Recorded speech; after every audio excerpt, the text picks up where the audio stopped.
અમદાવાદ ગ્રામ્ય વિસ્તારમાં યુજીવીસીએલના એલ્યુમિનિયમ વીજ વાયરની ચોરી કરતી આંતરરાષ્ટ્રીય ગેંગને એલસીબીની ટીમે ઝડપી પાડી છે.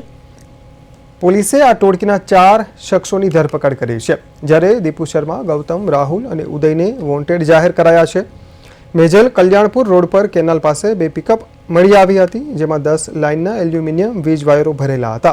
આરોપીઓ ચોરી કરતા પહેલા 2-3 દિવસ સ્થળની રેકી કરતા હતા. આરોપીઓ ટીસીમાં જમ્પર કરીને વીજ પુરવઠો બંધ કર્યા બાદ લાઇનમાંથી વીજ વાયર કાપી ચોરી કરી લેતા હતા.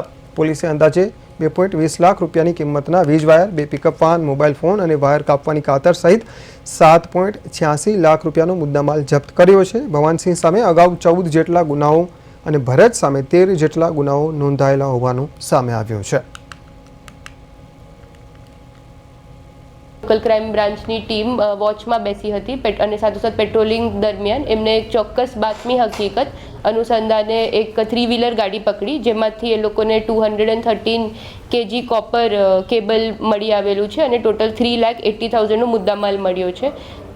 એમાંથી તપાસ દરમિયાન 4 લોકો આરોપી તરીકે સામે આવેલા છે. જે આરોપી છે એમના નામ છે વિકાસ નંદનાથ, પપ્પુનાથ યોગી, અભિષેક દેવાલાલ અને જગદીશ ચંપાલાલ. તો કુલ 6 ગુના જે છે 4 કડબા પોલીસ સ્ટેશનના અને 2 અસલાલી પોલીસ સ્ટેશનના કોપર કેબલ વાયર થેફ્ટના એ ડિટેક્ટ થયેલા છે. વધુ તપાસ પર હાથ ધરવામાં આવી છે.